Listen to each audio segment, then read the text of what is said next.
జగం సిద్ధం సభ తర్వాత రాప్తాడు రాజకీయం వేడెక్కింది. వైసీపీ ఫ్యాన్ రెక్కలు విరిచేయడానికి ప్రజలు సిద్ధంగా ఉన్నారని మాజీ మంత్రి కాల్వ శ్రీనివాసులు అన్నారు. జగన్ రాప్తాడుకు ఏం చేశారో చెప్పారని, వచ్చి ప్రతిపక్షాలను విమర్శించడం సరికాదని పరిటాల సునీత ఆగ్రహం వ్యక్తం చేశారు. అవ్వ తాతల చిరునవ్వుల మధ్య వాళ్ళందరికీ కూడా ఒక్క మాట చెప్పండి, ఆ అక్క చెల్లెమ్మలకు చెప్పండి, ఫ్యాన్ ఎప్పుడు ఇంట్లోనే ఉండాలి, ఫ్యాన్ ఎప్పుడు ఇంట్లోనే ఉండాలి, సైకిల్ ఎప్పుడు బయటే ఉండాలి, తాగేసిన టీ గ్లాసు ఎప్పుడు సింక్లోనే ఉండాలి. ఆ అక్క చెల్లెమ్మలకు మీరంతా కూడా ప్రతి ఒక్కరికి కూడా అర్థమయ్యేలా చెప్పండి. సిద్ధం పేరుతో జగన్మోహన్ రెడ్డి చేస్తున్న ఈ సభలు దేనికి సిద్ధమో అర్థం కాని విధంగా ఉన్నాయి. ఫ్యాను రెక్కలతో పాటు జగన్ పెడరెక్కలను విరవడానికి ప్రజలు సిద్ధమై ఉన్నారు. ఇంకా జగన్మోహన్ రెడ్డి రాష్ట్రం నుంచి పారిపోవడానికి సిద్ధం కావాల్సిన సమయం ఆసన్నమైంది. జగన్మోహన్ రెడ్డి ఏం చెప్పాడు నిన్న రాప్తాడు సిద్ధం సభలో? చంద్రబాబు నాయుడు గారిని విమర్శించాడు, పవన్ కళ్యాణ్ గారిని విమర్శించాడు, టీవీ ఛానళ్ళని నిజాలు నిర్భయంగా చాటే టీవీ ఛానళ్ళని దుమ్మెత్తి పోశాడు, ఎంపిక చేసిన పత్రికా యాజమాన్యాలను ఆడిపోసుకున్నాడు. ఇంత తప్ప సిద్ధం సభలో ఏమన్నా జగన్మోహన్ రెడ్డి ప్రజలకు చేసిన కార్యక్రమాలు ఏమైనా చెప్తాడా? చెప్పండి. 5 సంవత్సరాల పాలనలో 20 సంవత్సరాలు ఆంధ్రప్రదేశ్ రాష్ట్రం వెనక్కి వెళ్ళిపోయింది.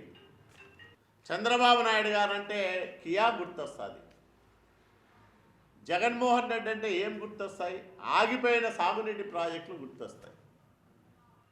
సిగ్గు లేకుండా సిద్ధం సభలు ఎట్లా పెడుతున్నావు? ఏం చెప్పుకోవడానికి పెడుతున్నావు? ఏం ఉద్ధరించావని అనంతపురం జిల్లాకు వచ్చావు నువ్వు? ఈ జిల్లాలో కాలు పెట్టే అర్హత కూడా నీకు లేదు.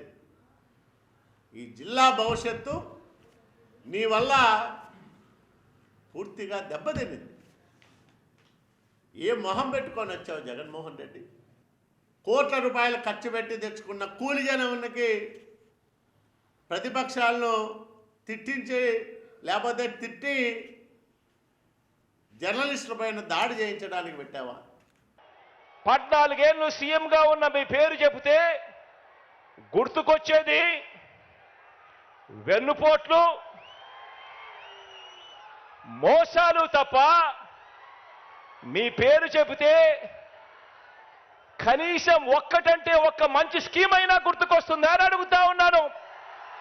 కనీసం మీరు చేసిన ఒక్కటంటే ఒక్క మంచైనా గుర్తుకొస్తుందా అని అడుగుతా ఉన్నాను.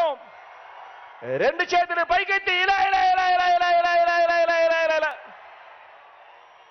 మరి ఎమ్మెల్యేలు చేతగానే దద్దమ్మలు కాబట్టి మంత్రి సీఎం వచ్చిన తర్వాత సీఎంకు భజన చేసే తప్ప ఏ ఒక్క రూపాయి కూడా అడిగి ఒక్క రూపాయి పని కూడా చేసిన పాపాను పోలేదు. ఈరోజు మా నాయకుడు చంద్రబాబు నాయుడు గారు తిట్టే నాయకులు అయిపోయారు వీళ్ళంతా. ఏది ఏమైనా మా నాయకుడు చంద్రబాబు నాయుడు గారు తప్పకుండా సీఎం అవుతారు. ఎవరైతే చంద్రబాబు నాయుడు గారి గురించి మాట్లాడినారో వాళ్ళందరూ కూడా భూస్థాపం కూడా అవుతారని కూడా నేను చెప్తున్నాను. ఎవరైతే చంద్రబాబు నాయుడు గారిని నోటికి వచ్చినట్లు మాట్లాడినారో వాళ్ళు ఎవరు కూడా గెలవరు. ప్రజలందరూ కూడా సిద్ధంగా ఉన్నారు వాళ్ళు ఓడించడానికి. ఎప్పుడో ప్రభుత్వం ఎప్పుడెప్పుడు ఎలక్షన్లు వస్తాయా, జగన్ రెడ్డిని ఎమ్మెల్యేలందరినీ ఓడించాలి, ఎప్పుడు చంద్రబాబు నాయుడు గారిని సీఎం చేసుకోవాలా, మా ప్రాంత ప్రజలందరూ కూడా రైతులందరూ కూడా బాగుంటాం, యువత అయితే మాకు ఉద్యోగ అవకాశాలు కూడా లేవు, చంద్రబాబు నాయుడు గారి సీఎం అయితే మాకు ఉద్యోగ అవకాశాలు కలుగుతాయని ఎంతోమంది కూడా 1000 కళ్ళతో కూడా ఈరోజు ఎదురు చూస్తున్నారు. అలాంటి వాళ్ళందరినీ కూడా మోసం చేసిన దుర్మార్గుడు సీఎం అని కూడా మనం చెప్పుకోవచ్చు.